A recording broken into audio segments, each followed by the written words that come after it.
All right. Says we're live. What's All going right, on, cool. everybody? What's going on? How's it going, What's guys? So, up? so tonight we're here to discuss. This is our weekly live stream with all the guys. We have special guests. We have Miguel from SoCal Watches filling in for Josh, How's it going, Welcome, guys? welcome, and welcome. and we're going to talk about, like the title said, we're going to talk about several topics this evening. We're going to first start off with Tag Heuer. Why do they seem to get so much hate? Like, is it just from YouTube watch guys? Is it from the watch community as a whole?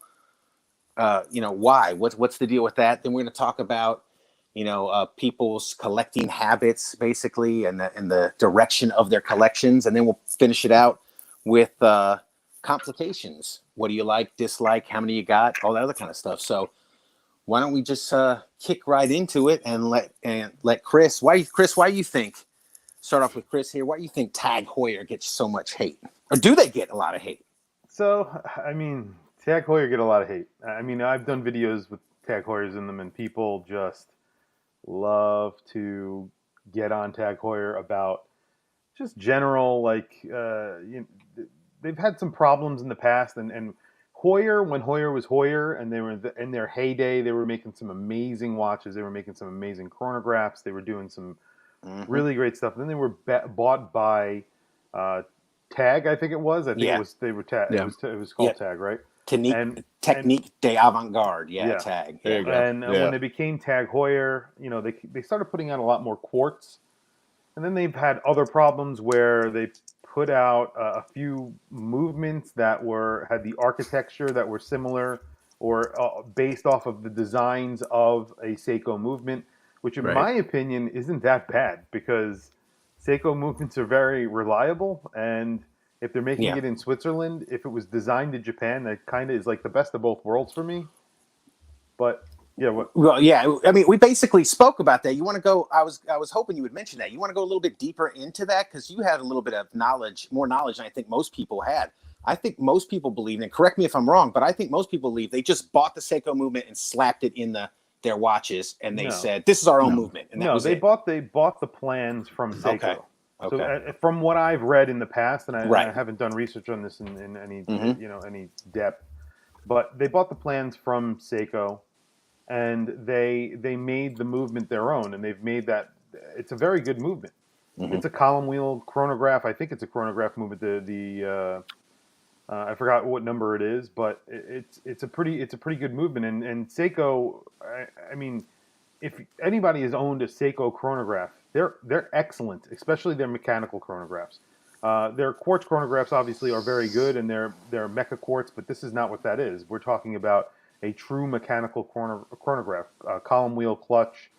Uh, it's a really good movement. I don't know. People hate Seiko, and I think that that's the problem. Once you put Seiko on something, certain people just go absolutely nuts. They think it's cheap, and they don't realize a lot of people don't understand that Seiko is really actually very good. And Seiko make reliable watches. You could have a Seiko for your whole entire life and never service it. Mm-hmm. What's wrong with that? And it costs you $200. There's nothing I, wrong with that. I And if think the big controversy there, Chris, was basically Tag Heuer claiming that it was an in-house movement, neglecting or forgetting, let's just say, to mention that they took some proprietary, you know, uh, I guess movement or whatever, some of the proprietary components of Seiko, and casually forgot to mention it. So I think that was mainly the controversy. But of course, a lot of people perceive Seiko as inferior and whatnot, and it's just ridiculous. But I'm sorry for interrupting you. no, I'm no, the no, guest here. that's I'll sign no. out now. Thank you for Miguel, inviting come me. on, man. I want to hear what you have to say. And Absolutely. Miguel, and just to add to Miguel, basically Tag Heuer, what they did was um, they they calibrated the movement and they improved it, and therefore they called it in house, Yeah. even though they sourced it from Seiko. So they completely misled the consumer, and they got caught literally with their pants down. Yeah, but they didn't really source it. They didn't really source it from Seiko. They make it in Switzerland. They took the Right. plans from Seiko. Correct. So that's like saying, if I'm going to buy like I always think about cars in this way. Right. Like Yep. Mhm. if you buy a car that's a German-made car or an Italian-made car, I think if they actually sourced all of their electronics from Japan, it would probably work better Yeah. than they Hundred actually do. percent. Yeah. You know what I mean? You buy an Alfa Romeo. Whoa. My boss bought an Alfa Romeo, and her alternator went, and she had like 2,000 miles on it. Ooh.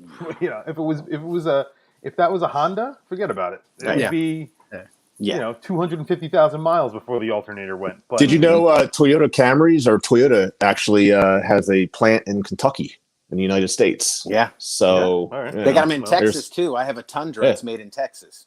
So yeah. So, yeah.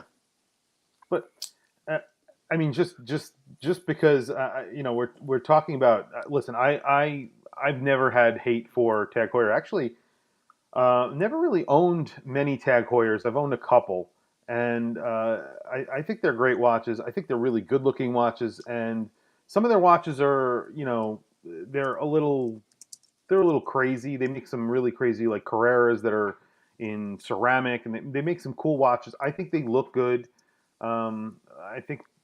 I really do think that people get a little too crazy about the minutia when it comes to these things, and they should just, if you like the watch, the fact that they used Seiko plans, and maybe they weren't completely transparent about it, like Average Joe was saying, but I mean, there's plenty of But that was just for that one goes watch, right? That was for one watch, or did they use that movement a lot in a lot of watches? No, they use that in a lot of The watches. 1887 caliber. Yeah. Yeah. Yeah. Well, so I know another one. Joe, what do you? So for me, I actually have never owned a Tag Heuer, and so from my standpoint, I never hated the brand. It was just a brand that I could never justify paying $2,000 to $3,000 for a quartz movement. So I kind of lumped that in with Movado, like being an overpriced quartz movement, basically riding the coattails of their branding. So from my point of view, it was just that was my reasoning.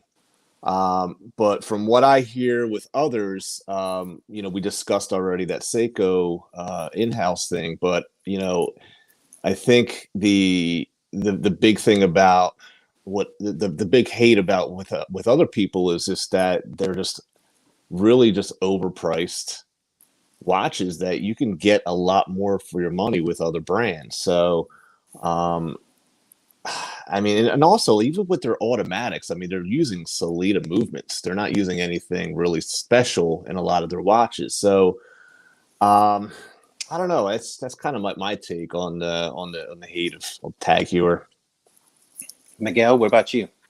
So here's the thing, guys. So obviously, Heuer has a ton of history, right?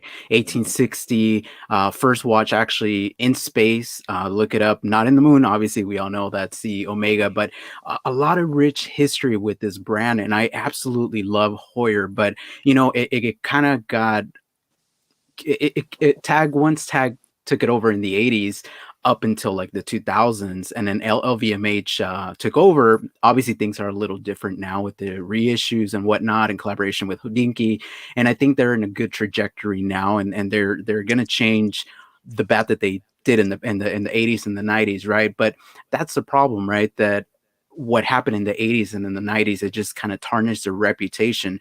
Cheap movements, you would open them up, it was quartz with like a plastic holder. I mean, go on the internet, look it up. I owned a Formula One 90s Formula One, and it was garbage. I'm sorry for anybody that owns one, but honestly, for what I paid, plastic bezel, and it just felt like something I got out of like a bending machine. And I was like, what's the hype with this? You know what the hype is? Marketing. That's all it was. And to me, that really tarnished the brand, and it was sad to see like all these innovative things that Heuer did just because of marketing and used to new movies and whatnot, and everybody was like, oh my god, Tag Heuer is so good. Now that was then. Now it's a little different. Jean-Claude Biver stepped in, did a few innovations, did different things. He's like, we got to do our own in-house movement, and so on and so forth. And also a lot of their designs in the 2000s were very avant-garde or whatever you want to call it, and they weren't for everybody, but Yeah, I share the sentiment with Average Joe. Just paying $3,000 for a quartz watch it's a tough pill to swallow. Now, Yeah. Grand Seiko has quartz pieces that are expensive, but we all know that those guys, their quality is just Oh yeah. next level. You know what I mean? Oh yeah. So look, in my opinion, I love the vintage watches and I love some of the reissues that they're doing, but for the most part, I just cannot get behind Tag Heuer. But it's okay. I mean, that's why the watch collecting world is beautiful, right? We all love different things, and we don't all have to love the same thing. So that's my 2 cents, guys. True. Yeah, I think you're right. I think I saw a couple of Bruce Williams videos where he opened up the back, and there's been videos out there. They opened the Tag Heuer, and it does have a plastic movement holder in it. And you hear, I think I personally believe that was purely a cost cutting decision to do that. But there's people have said Tag Heuer said, oh, it's because plastic's more shock resistant, and I don't know that. I don't buy that. I think it's purely cost cutting. So I could see that because I got a Glycine Combat Sub. I have a couple of them. $200. One was $228 watch. It's got a metal, movement holder in it. So why couldn't you guys put even an aluminum movement holder in it? So I see that. But now let me throw this at you. Going back to something we discussed in earlier podcasts, and Chris was a big fan of, on the gray market. Now you can get them really cheap on the gray market. As a matter of fact, it's probably a good time to do a wristwatch check. So tonight I am wearing it's Aqua Racer. So, and it's a really nice watch. And I'm telling you, I paid, I think $1,600 for it. And for that price, I think it's a great watch. I have no issues with it. I mean, there's no quality control issues I can see. The machining's beautiful. It's well made. It keeps great time. It's good looking. The lume's really good. So now I think the original price was probably somewhere around $3,000. Would I pay that much for it? No, I don't think so. But for almost half that, I think it's actually a great watch. There's a lot of brands out there that sell quartz watches, and this one's automatic too, by the way. So yours is automatic. It's automatic. Yeah. Okay. Yeah. So for $3,000 and automatic, and how much did you pay? 16. 16. I mean, from Joma Shop. From Joma Shop, and what kind of movement does it have? Shoot, I don't know. Let me see if it says in the back. It just says caliber 5. Automatic. Oh, it is. Yeah, it is. No, yeah, it is. It's caliber 5. Yeah. So I mean, not 300 bad. meters water resistance. I mean, it's not. It's a Tag Heuer. I mean, you're not. There is some cachet to the name, even though a lot of collectors don't. It's sort of there is some cachet to that name, but some collectors don't like it because of obvious reasons, like we spoke. And like I said, I'm a fan of Heuer, Tag Heuer. I'm a fan of Tag Heuer, but I'm not a big fan of Tag Heuer. Not that I own any at all, but I don't hate on them. But I'm not, I haven't gone out of my way to buy one. I do like the Aqua Racer actually a lot. It's a great watch. I think it's a cool watch. I like this watch a lot. Yeah, I like too. So, do you think they deserve the hate, guys? Not deserve the hate? Do you think maybe a little bit justified, or? I mean, in my opinion, to be honest with you, for what they did in the 90s and all that, maybe, but that actually was a good thing because of the hate. Maybe they changed their ways. So now I think people should definitely give them an opportunity and see their offerings. I mean, some incredible things that they're doing. So, but in the 90s, they were actually more popular. They were very popular. Oh, of course. Of course. But what they obviously did in the 90s. Yeah, but it was all marketing too. I mean, their marketing was heavy, man. It was everywhere, right? So, I mean, that definitely helped. But also another thing that you didn't have in the 90s was YouTube and people like us, spreading the word like wildfire. And that's why I think they got a lot of hate too, because a lot of people just either don't talk about them, which I've never talked about them on any of my platforms until now, so I don't know. Hey, Matt, can you get rid of the StreamYard thing on the bottom there? You asking a lot, man. It should be on the right side. It should be on the right side of your screen. Where it says banners? Yeah, you can click that off. I like the duck. Just leave the duck. No, just kidding. Well, we got one on the upper right. Okay. A lot of duck going on here. Oh, yeah, there is. We're sponsored by Duck. Yeah. Hey, so what are you guys wearing? We got Chris, Average Joe. What are you guys wearing? You want me to go? You want to go, Joe? Yeah, I've got the Seiko Black Bay on today. Nice. Ah, That's Yeah, that's the custom job you got, right? That's the custom job. That review is coming out very shortly, so stay tuned for that one. Very cool. cool. Chris? Today I have, where am I? I have the Waltham Blancpain Bathyscaphe. It's a 50 fathoms made by Waltham, or it's a private label vintage watch from the 1960s.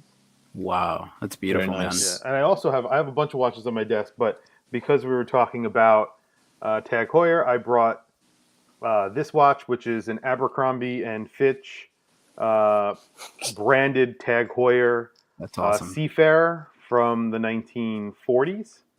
And this is a really, really awesome watch. And that's it's a tide indicator, and then it's a chronograph. And these were watches that were actually worked on by Jack Heuer.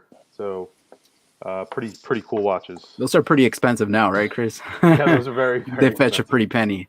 Yeah. Well, today I am wearing my trusty Notice Retrospect 2 with the Salmon Dial. I know you got one too, Chris, right? Yeah, I love it. It's a great piece. Awesome piece, man. And Notice is doing their thing. So we have a question down in the comments from Watch UP69, Mr. Rangeman. He's asking if Tissot is in a higher ranking than Tag. What? And we have a lot of love for the Tissot Powermatic 80. Yeah. I personally am a big Tissot fan, and I personally hold Tissot above Tag, but I know that I would get roasted for that one. But that's just a personal preference. But what do you guys think? I mean, I think Tag Heuer is higher, is held in a higher regard in the watch community. I mean, among collectors, I know that their new watches get a lot of hate, but watches like the one I just showed you, those are collectors who collect vintage watches and things like that. They're really, really well respected watches. Tissot has that as well. Don't get me wrong; it's just not as many, and I think that they have a pretty good history in racing and all this, like just and their current lineup. I mean, they have a tourbillon in their lineup, so. Actually, I heard of one of the more affordable tourbillons at 20,000. It's one of the more affordable for Swiss, Swiss affordable tourbillon. For Tissot, you're talking about Tag Heuer. Yeah, and I can't even imagine what those like original Heuer Monacos and stuff are going for. Those are probably they're expensive. All those are very expensive because they're highly collectible. They're very, very collectible watches. So I feel Tissot is awesome. I love Tissot. But I don't think that they're at that level where they have that history. Mathé Tissot, which was what Tissot was before, maybe, but not Tissot on its own. Yeah, they're definitely not in the same level, but Tissot is a great brand. I mean, obviously Powermatic 80 and whatnot, but yeah, Tag Heuer is definitely a little bit higher, I would say. So now, if you were to say Tag Heuer and Omega, now that's a tough one, obviously Omega, but people will come out and say, well, why? I mean, look at their history. Ignore the years that they messed up, but look at the history, right? And let's compare heritage and stuff like that. But to me, Omega, obviously. They got the Moon Watch. They got the Moon Watch. They win it. All right, they do that. So. Although Tag Heuer has the first watch that was in outer space, John Glenn wore. It was a stopwatch, actually. It was a stopwatch. Yeah, he put it on this cool little strap. It was a fabric released a video today. Yeah. Tissot has a great history though. 1853. I mean, let's not knock on that. That's they go back pretty far. Yeah. I mean, I know you guys love Tissot as well. I know Matt and Chris especially. But I think you're getting a lot for your money. I think Tissot's probably a little bit more comparable to Hamilton. At least that's exactly what I would say. Yeah, I agree. Mm-hmm. Yeah, but I think Certina, brands like that. Absolutely. So then I guess the verdict is it kind of deserves the hate, and they're pulling themselves out of the hole they dug for themselves in the 90s and early 2000s. So But now people Yeah. complain that they're too much like Hublot, who everybody Yeah. hates Oh, Hublot. yeah. I was about to Because say, are they on the Hublot Jean-Claude level? Bibier, he sort of pulled the reins, and then he made these watches that kind of look like they could be Hublots a little bit, and now people go crazy about that. So because everybody hates Hublot. I mean, that's not even a question. Like, Yeah. Yeah. That's a great topic also about Hublot, because Yeah. if you look at a lot of the things that they did, I mean it's crazy, right? And I was listening to an interview with Jean-Claude Biber, and when he stepped in, he made the brand super famous, and there's no denying, and he even admitted it, that they were kind of copying AP, like the Royal Oak, did their own thing, but that's an interesting topic for sure. But the people that are not watch guys like us love Hublot, and as a matter of fact, they think Hublot is like the most expensive brand. Because I've spoken to people, and they're like, "Oh, Hublot, right? They're like really expensive. They're like the most expensive." It's all marketing, yeah. So I'm like, and yeah, they of have course. Etta movements. You could buy a Hublot chronograph for $25,000, and it has a Valjoux 7750. Yeah. Yeah. No That's wonder. So yeah. That's it. No wonder they get It's a the hate. professional basketball player watch. I mean, Yeah, it's, or in England, like soccer players and football Yeah. players, rugby It's- players. Rugby players It's a love them. Mayweather watch. Yeah, there you go. Yeah, yep. Yeah. So okay. So second topic: do you guys see personally in your watch collecting journey, however long it's been, how do you see the direction your collection goes in? Did it start out at affordable watches and then just shoot up from there? And that doesn't have to be. Did you start out at like a $10 Casio when you were a kid, and now you're at a $50,000, JLC or AP or whatever? Do they go that direction? Do they kind of fluctuate? Do you kind of stay steady? What do you guys? What Chris? How has your collection gone over the years? I have an odd collection because I have some high end watches in my collection that are, pretty expensive, and I have some pretty inexpensive watches in my collection.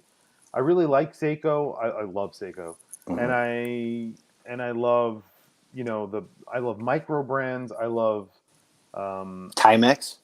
I love Timex. Yeah.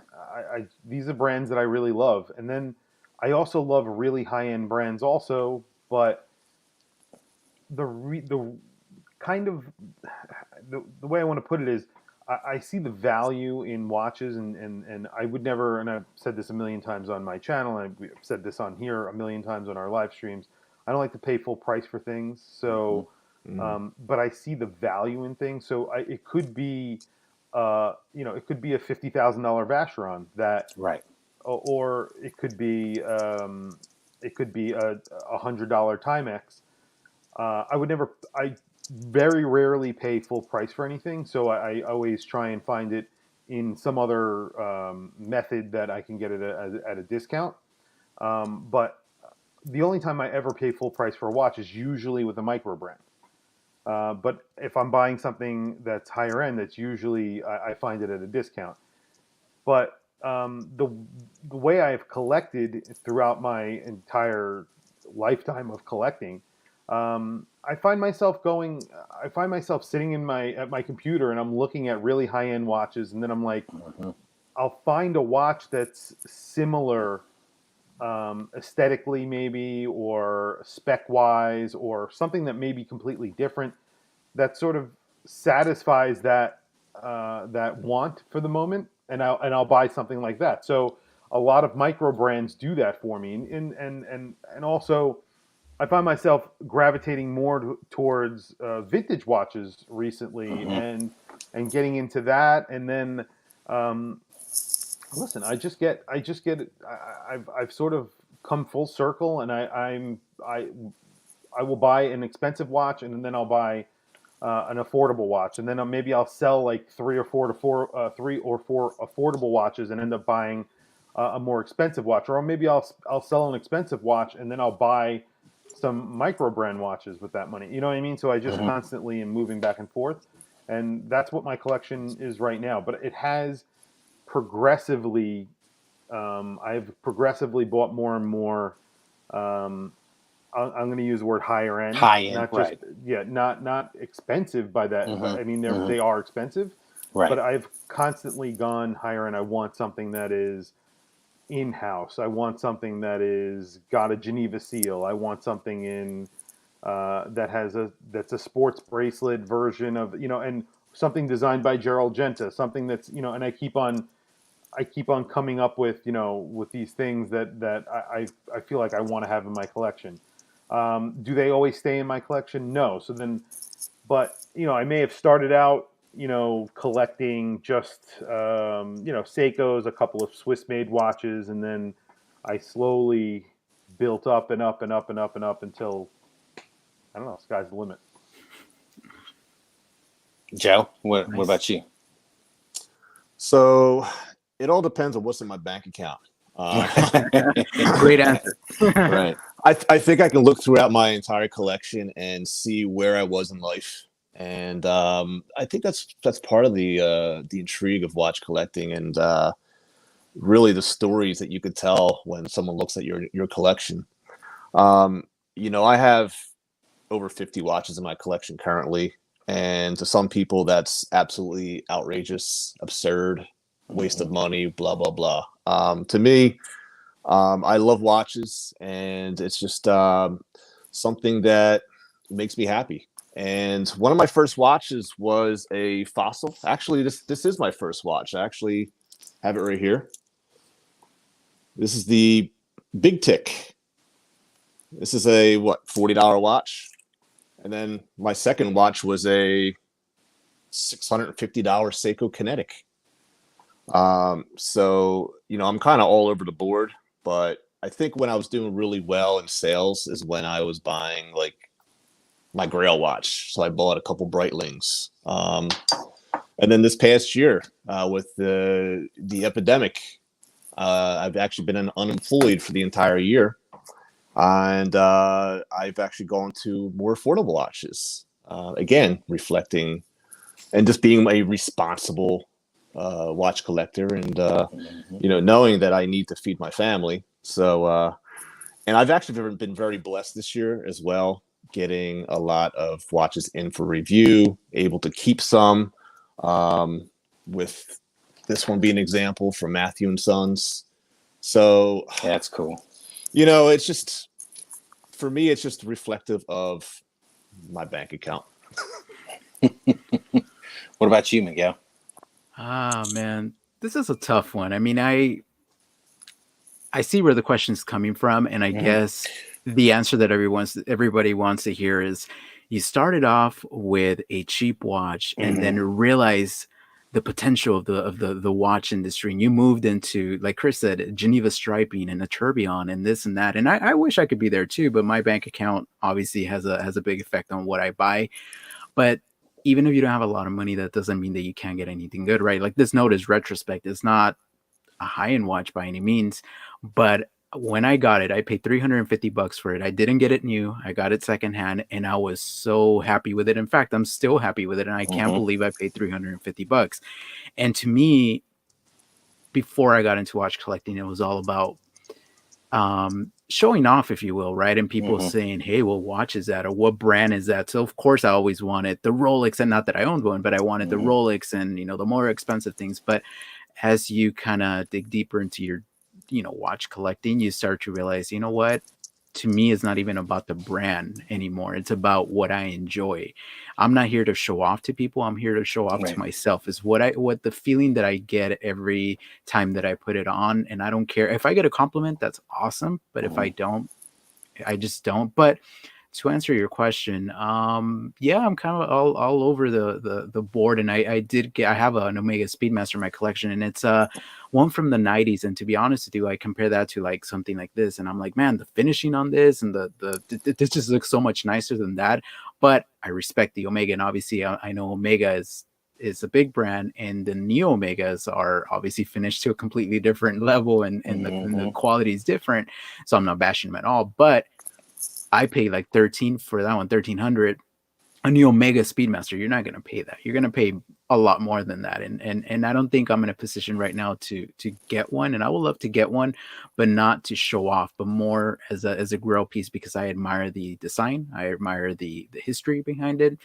So in short, buy what you like, and whether that's a $10 Seiko or a 50,000 Vacheron, then get what you like, but I do see where you're coming from with the question, about appreciating the finishing, appreciating in-house movements Right. versus off-the-shelf movements. So yeah, obviously I Do do, you? but it doesn't. Sorry. Yeah, no, that's fine. Yeah, I was gonna say to add a little bit of context. Not, I guess maybe it's not when I say higher end, not necessarily the price, Yeah. but did you guys start out when you first started out? Was it you got to watch? Because see, I honestly think to people who aren't watch people, because I was there. I used to get $100 for a watch for me before I really got crazy with it was a lot of money. $500, that Tissot Sea Star 1000 that Chris and we all talk about the Sea Star, that I spent $495 on that watch, and to me I was like, wow, that is the most I ever spent on a watch. And I think I was in my 40s before, and because I always just bought a Casio or something, slapped it on, and they were just, it wasn't even a second thought for me. I never really appreciated them until the last couple of years. So then when I spent $500 on a watch, I said, man, this is a lot of money. Mm-hmm. And then I quickly started looking at other watches. And I remember my wife saying, we saw like a Tag Heuer one time or something. I forget what it was, but it was like $4,000. She's like, that's insane. That's ridiculous. There's no point in spending $4,000 on a watch. And I'm like, yeah, you're right. I agreed with her. And now I'm like, yeah, I want this Rolex and that, and that.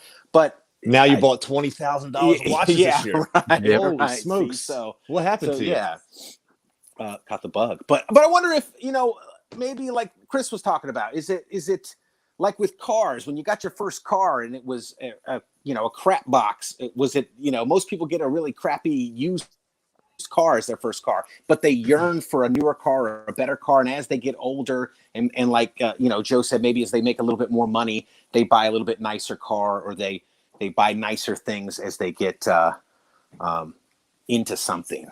A lot of people will sacrifice stuff for if they're really into their hobby, whether it's watches or cars or whatever it is. It seemed to me that they'll buy better things, better knives, regardless of what it is. It seems like they buy more quality. Yeah, they appreciate pieces. Yes, they're more you go educated. down the rabbit hole, like I said last time. Like you start going down that rabbit hole, Yep. and you're like, wait a second. So my first watch I got was a quartz watch. I had like a Movado quartz, and then I was just like, this is a cool watch, but what's this automatic stuff? Exactly. So then I got a Kinetic. That was the first watch, like Average Joe, and I got that Kinetic, and it had a display case back. And it was one of those weird ones that had that weird bracelet that's sort of like the U-shaped. They're like U-shaped, and they have like gold like down the middle. It was like it was a two-tone. It had a weird nipples on the ends of the case, and the bracelet total 90s bracelet. It was like an early 2000s bracelet, but it was such a well-made watch. It was heavy, the links were solid, and it had a display case back. It had a sapphire crystal. All these things I didn't even realize. It's probably a $250 watch. I could not imagine that watches got better than that. And then I saw, like the first ETA movement. It was probably, I think it was a Panerai that had the Unitas movement, the ETA movement that you hand wind, the pocket watch movement. And I saw that, and I was just like, they have a display case back, and the movement is huge. That thing is awesome. And you hand wind it, and I couldn't wrap my head around it. Like why? Like, and then it just kept on. You keep on seeing more and ingesting it and trying to understand it and learn more about it, and then as that happens, you get further and further and deeper in, and then that's just the way it is. Well, no, that you brought up a good point. Then you start to justify the money, whereas before, and maybe Joe, maybe Miguel, maybe as before. Now, think back way to the beginning of your watch, you thought you would never spend. Right. I honestly thought I'd never spend $1,000 on a watch. $1,000 on a watch. But then as you start to understand, I think like Chris is saying, as you start to understand it, you start to get there, you go, $1,000 for this is not bad. And you justify it. And then you say, well, $5,000 for this isn't bad. $10,000 for this. And I guess that was where at the point it becomes dependent on your income. But I can definitely see why people would justify $20,000 for a Vacheron Overseas or an AP Royal Oak or what. You're like, okay, now I get it, but that goes to a whole other thing. But I can see why people justify spending more money as you get into down the rabbit hole, like Chris said. Well, I know for sure for me, you become desensitized to the price. So Mhm. before, Yep. like you said, $100 for a watch, it was a lot of money. I was like, Mhm. $100 for a watch. Wow, I am wearing a luxury watch. And now when I see something, right, and I'm like a Grand Seiko and it's 5,300, but look at the finishing and the Saratsu and I'm like, that's a steal. And I tell my wife, that's a Yep. steal of a That's a watch. And she looks steal. at me and she's like, are you stupid? Yeah. What the heck? But Yep. I go buy a pair of jeans and I see the price tag and it's $60. I'm like, holy, $60 for Yep. jeans or Yep. shoes, right? It's like And, 100 and and something that's for what I'm shoes. talking about. Yes. Yeah. Yeah, Mhm. it's weird. Yeah, my fiance, she loves purses. Mhm. Mhm. I call them pocketbooks, and she makes fun of me because But so she has no problem spending a grand, $2,000 for a Louis Vuitton. Mhm. And I go, man, are you crazy? And then I have no room to talk because Right. she has a mic drop on me saying, what about that couple $1,000 Omega? Mhm. Oh yeah, never mind. Never mind. You can Yep. put that in your pocketbook. That's right. Yep. That's funny. Yep. So then the last thing we were going to talk about is complications on a watch, such as like date complications,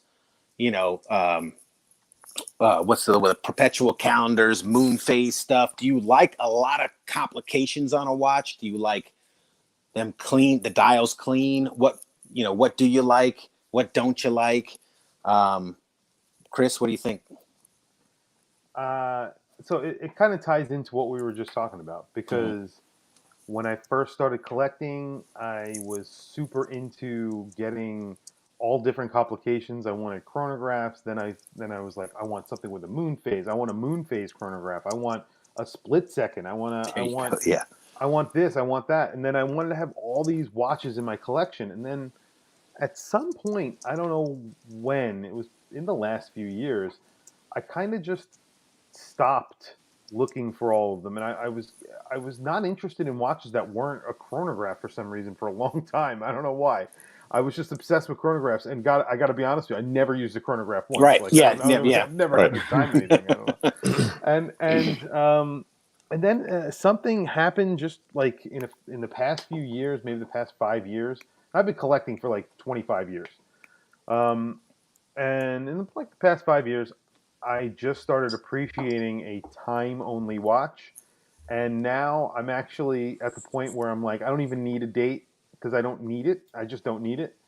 I still appreciate complications. I like world timers. That was one thing that I've always been a fan of. That's why I have a few world timers. But like I said, I don't need a complication. I think some of the most useful complications are useful, but you never actually use them. I think that because we have cell phones in our pockets now, and if you need to really look up the time in somewhere else in the world, you don't need a world timer with you. You just need Google and say, hey, what time is it in, California right now? And that's it. Like, I mean, it's not that hard. So complications are a tricky thing.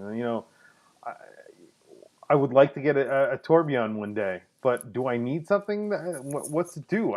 It's not something that I need. It's completely impractical, and they're super expensive. But it doesn't make any sense. But like I said, I've been leaning towards non-complicated watches now, and probably the most useful complication that you can get is a water resistance, like something that you could actually, Mhm. you know, something that's knock around, something that's rugged, something that you could use, that's durable, and that's usually a dive watch. And Mhm. I like dive watches, and I've always had an affinity for them.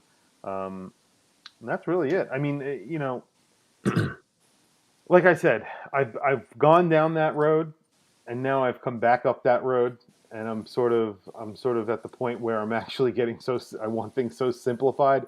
It's more about the design rather than the complication, less clutter, and more symmetry. I guess is what I'm looking for. Yeah. That's it. I don't know what happened. I don't know why. Maybe it's because I'm old. I don't know. Yeah. So I guess the question for you is, do you like a seconds hand? A lot of people like just the hour I and the like a minute. second hand. I like a cause- second 'cause- hand too. Yeah, You I haven't always gotten there look at yet, my huh? watch and be like, it's working. Yes, yes. You're like, Yeah, Got it. I don't want to not Stare have at a it second for a hand. whole It has minute to have. and be, yeah. yeah. Yeah. So What Got about it. you? What about you, Joe? Any favorite complications? Well, let me answer timeless sneakers and watches. Yeah. He asked a Omar. question. He asked a question. As a watch enthusiast, do you look down upon $100 watch because you have $1,000 piece on? No. So Absolutely, all the time. What do you mean? Right. All the time. Yes. You're not to my level. Uh-huh. So you know what's funny? Like, Go be poor somewhere else. So here's my Breitling Artham. headwind Mm-hmm. with the Ardum sailcloth strap, awesome yeah. watch. and right That's next to what's up. that is my $35 Gallant watch, Reverse Panda. So I think you know the answer to that question. Mm-hmm. Yeah. I could, I mean, honestly, if you're a watch lover, it don't matter if it's $35, $2,000. I don't look down on anybody that loves Absolutely. watches. To me, If I see someone wearing a Timex Q Timex, and I Right. see someone wearing that, I'm like, that dude likes watches. He gets it. Oh, Right. he gets Right. it. There you we go. go. Right There there. you go. Yep. nice. I see that, and I'm like, that dude He gets it. likes watches. He gets it Yep. because it's a cool watch. Yep. Mhm. Mhm. It just looks cool. I like it. I'm an equal opportunity watch lover, Yeah. so I don't Yep. discriminate. So hopefully that Unless answers you're answer your Mhm. question. Unless you're wearing an Invicta. Okay, I'm out. Uh-oh. I'm just kidding. I'm just kidding. Invicta. I went No. there. So do you like the date on it, or extra chronographs or all kinds of stuff? So for me, one of my favorite complications is the moon phase. I just find that to be an absolute, It's pretty cool. such a cool function. Mhm. Very It's like romantic. it's the crazy alarm. You look at the moon phase and you're like, full moon. I'm not going out tonight. Mm-hmm. It's the most useful complication in my opinion.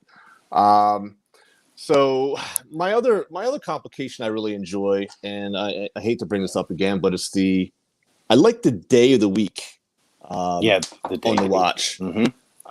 Because it's one thing for someone to, what's today's date, but I don't even know what the heck the day is anymore. Yeah. So that's very useful for me as well. So Mhm. Especially during COVID. Yeah, especially- really. especially during COVID. And Yeah. So I've actually been liking more of the clean dials as of late. So like this Tissot, for instance, this is the Lilac Powermatic 80. Mm-hmm. Very clean, very classic. The thing tells time, and it's got a little date window at the 3 o'clock. I like watches like that. I like it like that. But I used to like a really jumbled up, almost like a Citizen Nighthawk type watch that had this everything on it, and even though I never knew what the heck half of it meant. Mm-hmm. Now, I actually owned a Omega Speedmaster date. It was a triple date, and it was a 90s version, and it was just too much stuff going on. They didn't differentiate the hand, so it had like the I think it was the GMT on it. Then it had the hour, and then it had the minute. It had the second hand, and they were all silver. And I'm like, guys, come on. So every time I would actually look down, it was like looking at a Mickey Mouse watch. Like, where are the hands at? What's going on here? Right. So I actually traded that plus money and got the much more readable Omega. I stayed with Omega, Planet Ocean. So Great watch. I think for me, I like a nice clean dial, something that just I can look down right away and know what time it is. Mhm. So that's me.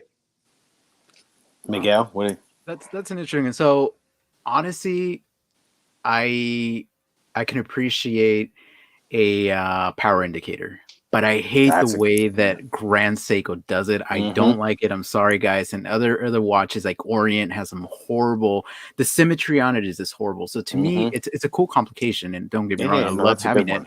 But some people execute it well, and some people do it just the complete opposite. A moon phase is super charming, it's beautiful, it's useless as hell, but Mhm. I absolutely love it because it's just so charming. Something about it, and I don't own one, and I've been meaning to get one, but I haven't found one that I like or could afford. But yeah, just like you guys, I mean, something like this, my vintage Gerard Perigo, it doesn't even have a second Mhm. 10, and I could wear this, but I don't wear something like this every day. It's just with a Mhm. suit and a tie, which I again never wear.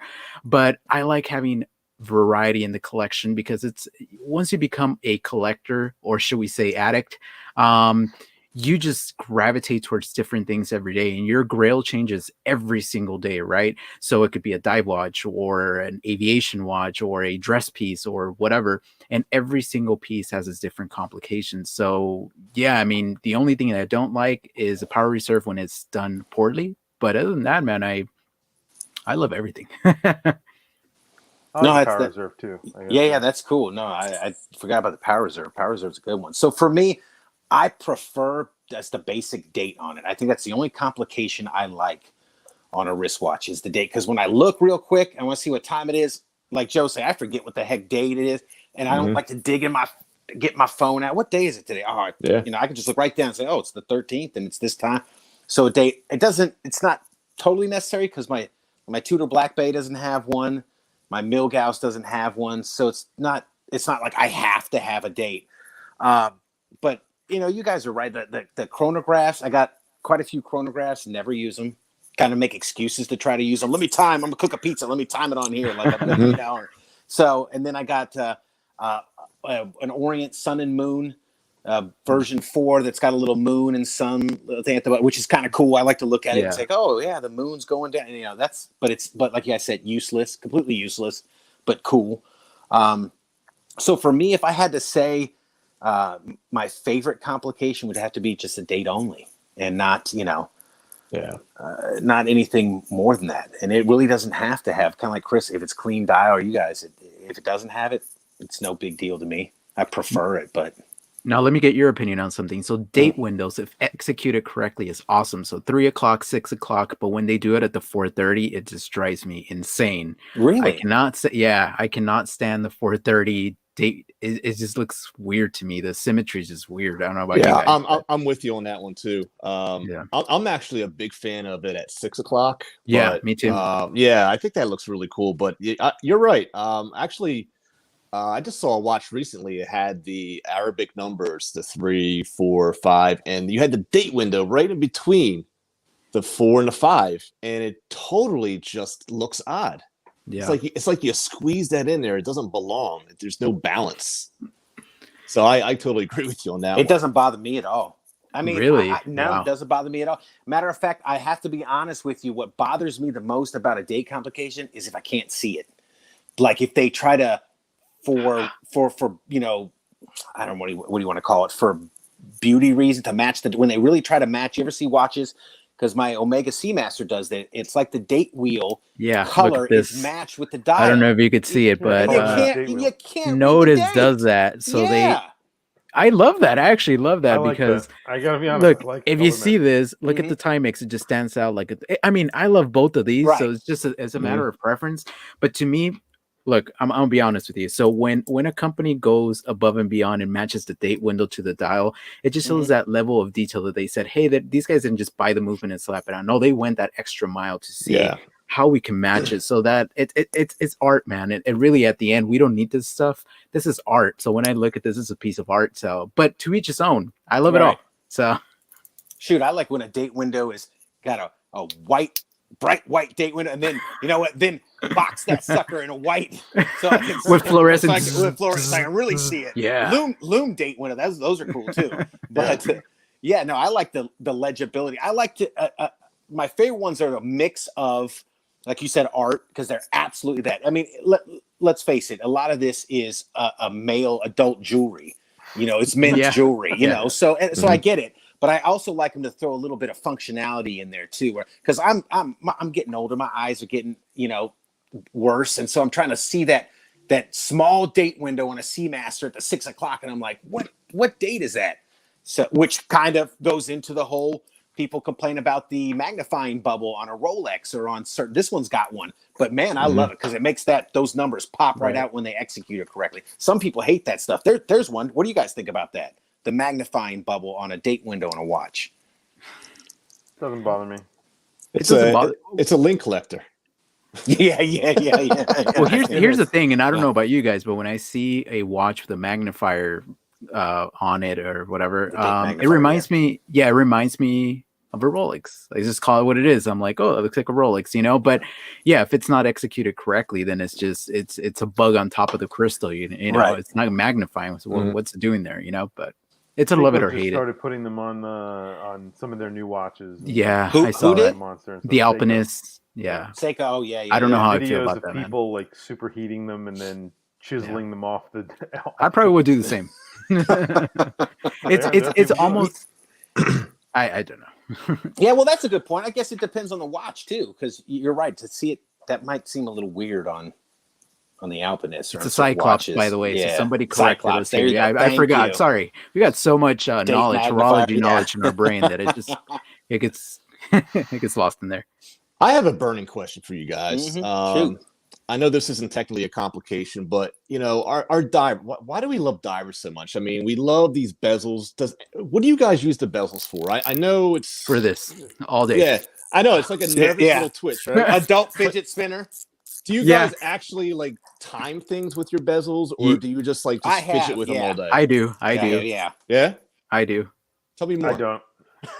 So I'm a my total desk diver. I admit it. I'll go swimming once in a while, and I'll wear a watch only because I have no idea. I have no idea why. I turn the bezels a lot because I like the way it sounds. But right. I got to be honest. That's it. It's just it's sort of a symbol of how well the watch is made, because when it feels good and it's it just feels nice when you're turning the bezel, it sounds good. It just says to me this was made well.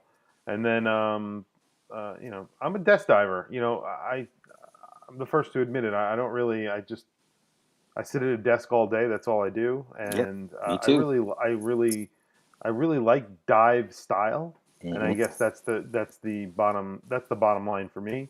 And I always say 200 meters is perfect for me. I don't need something that's over 200 meters because I don't think I've gone down 5 meters. So 200 meters is fine. And then that's it. And I like a thinner diver. I don't want a very, very thick, fat watch. I like a somewhat thinner diver. Like this is pretty thin. You could see I think what's that, like 11.5, 12? What's that? This is 11 millimeters thick. Yeah. That's nice. That is thin. Yeah, but this is not really a dive. I mean, it is a dive watch, but it was a dive watch back in the 1960s. Today, it's right? You're not gonna. Yeah, I don't think you have the water to, resistance now. Don't wash your hands with it. Don't sneeze on that. So what do you time with your divers, Miguel? So several things, and it's funny, nothing to do with the water. I actually taken my SKX. I took it to the beach one time, and never again. I got sand all over inside the bezel. I was like, okay, what the hell?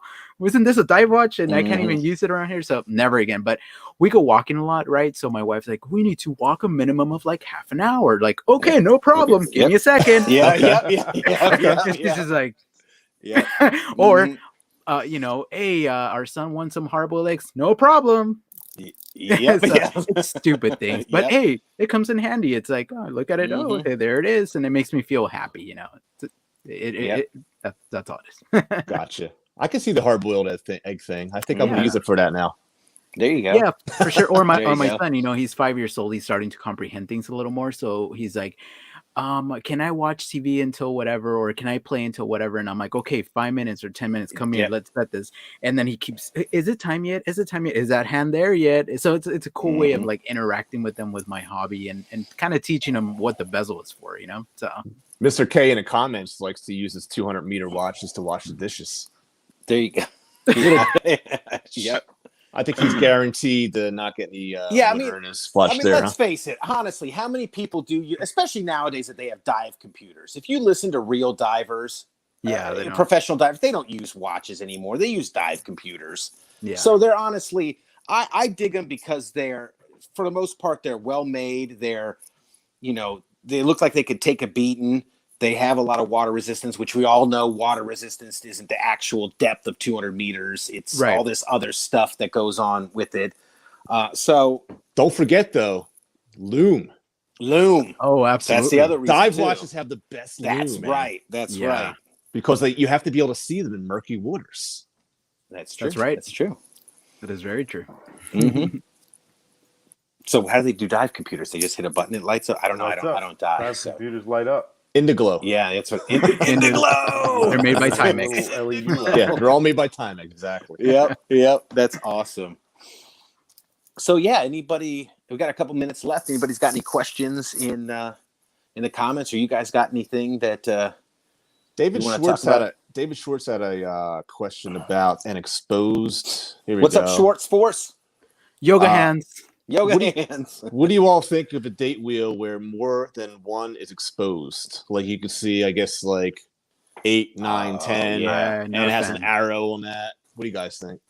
Not a fan, unless it's like an artwork or something crazy like that, where it's like a piece of art and you could see like it's like a date, kind of like a band where you could see all the thing and it rotates. That's pretty cool, but it's very Iron Man, like something you will see in the movies. Yeah, I don't know. It's hard to do well. I have a watch that has the entire date wheel exposed.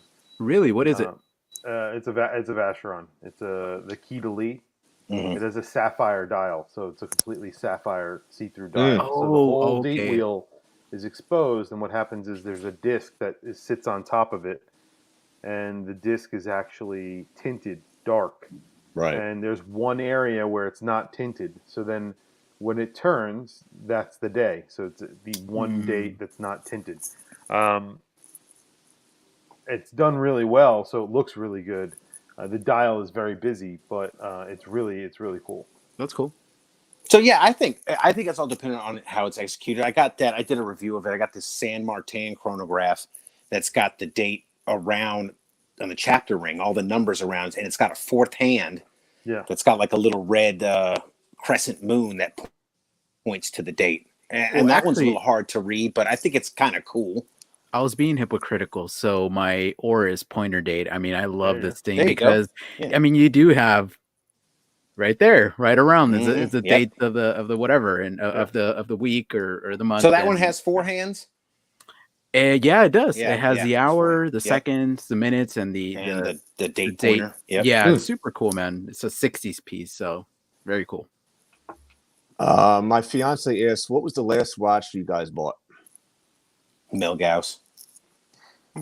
I guess that ends the show right there. So I got this from my friend Omar. He's actually in the comments section. So it's a Seiko 5 Salmon Dow. It's a 5-actus. It's a 1970s JDM model with the kanji in the English. 36 millimeter. I don't know I forgot the movement. Obviously, it's not the 7S26. It's something older. He just serviced it. It's keeping amazing time, and I am so in love with this thing. It was one of my grails, believe it or not, attainable grails with the Salmon Dow. I just wanted it so bad. So I just picked this up like 2 weeks ago. So yeah. Nice. Shout out Omar. Yeah, shout out Omar. That's cool. For me, it's the Seiko Black Bay Custom. That's awesome. It was built by Case and Dial over on Instagram. You can check him out. He does some really sick Seiko builds, really nice Seikos that he built. So huge shout out to him. I love that you went without the crown guards. That's awesome. It's just more vintage aesthetic. That's awesome. It also has the loom crown too. Oh, look at that. So, that's cool. Well, there's a question for you. Crown guards, take them or leave them. What do you think? It depends on the watch, right? Yeah. I think a vintage watch looks better without a Yeah, crown guard. I've 100%. been a fan of without. Yeah, 100%. I don't vintage know watches why. especially. I think if without a crown guard is always nice.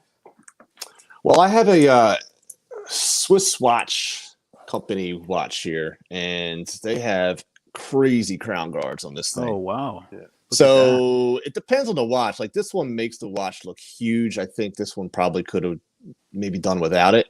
Yeah. So I guess it depends on how it's executed. I think if it's like daily beater, I definitely would like to have pretty pronounced crown guards. Where if it's like a watch I wear ever so often, and I'll take my chances because I think aesthetically in some watches you can definitely go without them. Yeah, especially if you're not actually Mhm. diving. Like we go back and forth. Like Yeah. I mean, the crown guards are actually really practical if you're gonna rub your arm against a rock while you're swimming in the ocean and you're diving Yeah. and you're relying on that watch for your life. But if you're gonna be sitting at a desk in a Black Bay 58 with no crown guards, it looks better. It does. It looks does good. look better. I was about to say the Black Bay. I think it looks better. I don't know. Definitely looks better without crown But guards. like vintage dive watches, they don't have crown guards. Like Mhm. this is like I said, this is a Blancpain, right? This doesn't have. There's no crown guard in there. See? Yeah, it Yeah. looks So awesome. it just looks good. It looks good. Yeah. I Have like you the way guys it looks. ever smacked? Because I know they're like, oh, if you smack your wrist on a doorknob, or have you ever smacked your watch so hard that it's broken the crown off? Not yet. Yeah. Knock on See, wood. so- right. No, right. no, but I did start winding a watch, and the crown just fell off. That's, Yikes. Well, Vostok? No, I'm kidding. No, it was a Marcel Drucker. This was before I knew anything about watches, so Right. You get what you pay for. Yeah. You we know? got a question here. Los relojes de Sergio. He's a I have a Spanish channel in case you guys don't know, and he follows me there. He goes, ¿Cuál es el reloj más caro de su colección y de cada uno y el más barato? So basically what he's asking is each one of you guys, what's the most expensive watch in your collection and what's the most inexpensive watch in your collection? So I mean, I don't mind talking about the most expensive one that I got. Obviously, it's my Omega Speedmaster, the reverse Panda, the JDM version right here. And the less expensive, I don't have it with me. It's just a Casio. Or this one. I mean, I picked this one up, DW 5600, not too long ago for like $50. Awesome watch. So I mean, I love these two equally. The price doesn't matter to me. Like it, whatever. So Yeah. Oh yeah, the Casio Square G-Shock is the best. Those Oh, things hell are yeah, man. awesome. Mhm. Those It's so things are comfortable. Awesome. Oh yeah. yeah, for sure. Yeah. If I'm What going to do about you? anything remotely physical or anything like that, I grab the G-Shock and just, Yeah. For me, most expensive was a Rolex Milgauss, and then least expensive is probably a Casio F91W or Oh, that's awesome. yeah, I Nice. think that's probably the cheapest one I got, like $10. $10. $10, man. That's awesome. Got my kids those too. Those are great. Send it to Joe. He'll probably put it through. He will. through He some will. tests. He will beat it up. There you go. Right. Here, I got a there. pink one here. Yeah. Yeah, I'll take good care of it. Mm-hmm. Yeah. For me, I have a $20 AliExpress Addies watch. Mm-hmm. That looks pretty cool, man. It's Miguel. You got to check this one out. This is really well built. One of the Imagine best. if you put him on an Artham strap. The strap is more expensive than the watch, but it's okay. Yeah. And then the most expensive is the Omega Seamaster Planet Ocean. Look at that bad boy. Yeah, It's it's awesome. This one. How about you, Chris? Yeah. Here we go. Yeah, I know. So the most expensive. I have a Vacheron Traditional in rose gold. It's a world timer, so that's probably my most expensive.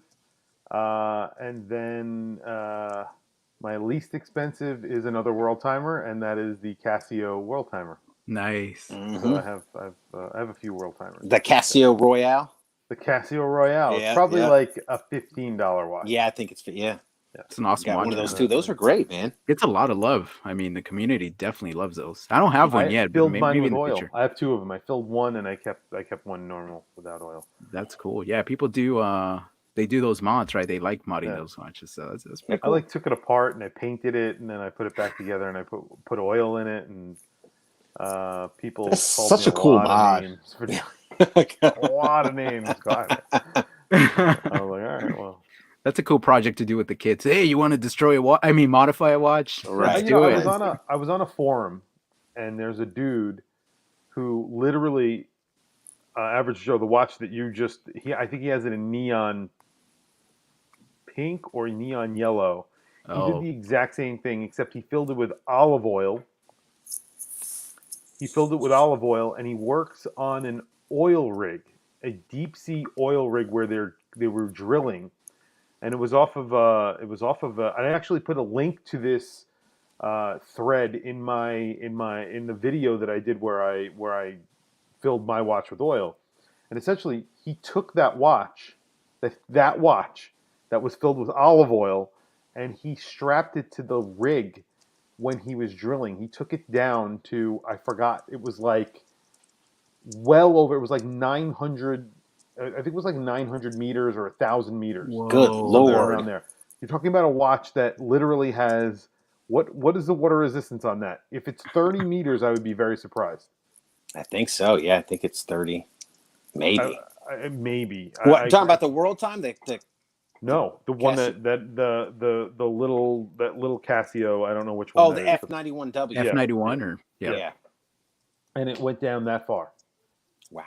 Yeah, I think Crazy. it might have Wow. went down further than that, but Wow. it was completely fine. Nothing happened. He just literally took the strapped it to the rig, the drilling rig, And sent it down. and sent it down, and it was just down there on equipment. So this is vibrating Right, equipment, not right. like, you know, Not and just sitting there. just sitting there. That's it, working perfectly fine. Man, and all I do is just put an axe to it or put a 6,000-degree torch to mine, Right. or throw it out the window or And whatever. it keeps on you know? working. What Yeah, did I you wanted to tell this guy this is a video Yeah. because that would have been an awesome video, and he took pictures and there's a whole story behind it, and he just did it Wow. because he just felt like doing it, and I thought that was awesome. That's cool. heck what did you fill yours with, Chris? What oil? What type of oil? It's I believe it's silicone oil. Oh, okay. Yeah, Like a machine oil. it's machine oil. Yeah, Yeah. it's Okay. clear. It's food grade oil. And So what's the purpose of it? Just it looks cool. I mean, that's Well, it. it actually makes it look like it has no crystal. Yeah, exactly. Right, So yeah. it's good for legibility. It's really good for legibility, and it adds water resistance. Do I need Wow. both of those things on my Casio? Probably not. No. I just did it because That's cool. I wanted to do it. It's a project. It was fun. I really had a lot of fun doing it. And like I said, I got called a lot of names because I did it, but it was fun. Chris, is there any anti-reflective properties with that though? Yeah, it is because they have acrylic crystals, those watches, Mhm. but Yeah. when you fill them up with the liquid actually sits on the actual crystal itself. So if you put that watch down, Mhm. you could see the time anywhere. It's Okay. very, very easy to see the time. No refraction or anything like So that. in all different sunlight, different types of light, there's no Distortion. reflection. It's really good. It's Okay. really, really good. Very cool. Yeah, That's there awesome. are a few watches Yeah. that you can buy from major brands that it has to be a quartz watch, but Zinn makes a few watches, and Bell and Ross make a watch that are oil filled. What's that one that's super expensive and super awesome? I was thinking of about? that. I can't think of the name though. Chris knows it, I think. Resins we were talking about. That's That's not really it. dive. Those are oil filled for the legibility purpose. Right. Yeah. They're not. They make a dive watch, but Mhm. they fill their oils. They fill their watches with oil for the visibility of it. But like Zinn, they may. I forgot what the actual. Maybe someone in the comments know. But Bell and Ross and Zinn, it's essentially the same watch because they actually make watches. Zinn makes watches for Bell and Ross, but they fill a watch with oil. I think it gets like 10,000 meters of water resistance, something like that. That's crazy. It's something insane Moly. that you would never. Idle time actually he's always wondered what the long-term effects of silicone oil are when it comes to electronic components. So they say that if you're using it on an analog watch, and I've done it on an analog watch as well. I've done it on a Casio again. They say that there's extra stress on the actual second hand and on the gears because it's actually working through oil. But if you have a very if you have a good quality quartz movement, it's not going to be that much of a drag on the actual lifetime of the longevity of the watch. From the research that I've done, and I mean, if it's a Casio and it's a $20 Casio, I mean, it's a $20 Casio. I'm not saying that you just throw it out, but I did that mod. I did well over a year ago, and it's working completely fine. The light works, everything works. The oil doesn't seep out. It's perfectly fine. So longevity-wise, it lasts and it works. So I'm sure that if you use it, if you put it on, like I said, that the analog version, again, I've done that over a year ago. I'm sure it drains the battery quicker and it adds stress on the gears. Is it a messy battery change? And it's a messy, yeah, absolutely. Yeah. You can't change the battery. You can't like send it out to change the battery because they're going to just get oil everywhere. So you need to have the oil, and then when you change the battery, it's like doing the process. It's not doing the process completely over, but it's doing the process over. You have to add oil and then reseal the back. Right. But again, if you're doing it to a very cheap watch, it's not a big deal, in my opinion. But like I said, people like in the same probably similar comments that you got for your Casio series where you torched it and did all this stuff. People were just like, "What's wrong with you? How could you do this to a watch?" And I was just like, I don't know, it's a $15 watch and it still works. I didn't destroy it. Right. I actually did get some hate. There's actually a person in the comments that actually gave me some hate, but I think I forgive you. I forgive you. They're here to support us, baby. Whoever it is. You know. Well, at least you don't have the thumbs down guy that the minute we got 2 thumbs down so far. Yeah, no, I mean the minute that Chris drops a video, there's always some dude, boom, right there, and I'm like, who Johnny is this spot. guy? Yeah, he's a good guy. Whoever he is, I like him. I get the same thing. So hopefully after tonight, the thumbs down will be over. So yeah. Hopefully all is forgiven. Yep, man. So yeah, gents, that's went a little past the hours tonight, and it's what do you say we call it? Wrap it up there and sounds good. Call it a night. So yeah, so thanks everybody for coming out and everybody that commented. We appreciate y'all. Thank you to Miguel for being our guest, and we will see you next time, guys. Is it Joe's channel next Friday, right? Me next week. So, yep. So next Friday, come out to Average Joe's channel, same bat time, different bat channel, but 9:30 next Friday, and we will see you all there. I think Josh will be back, won't he? It should be. Should be. All right, gents. We'll see you then. Thanks for coming out. Thank you so much. Thanks, guys. Thanks, guys. All right. Later.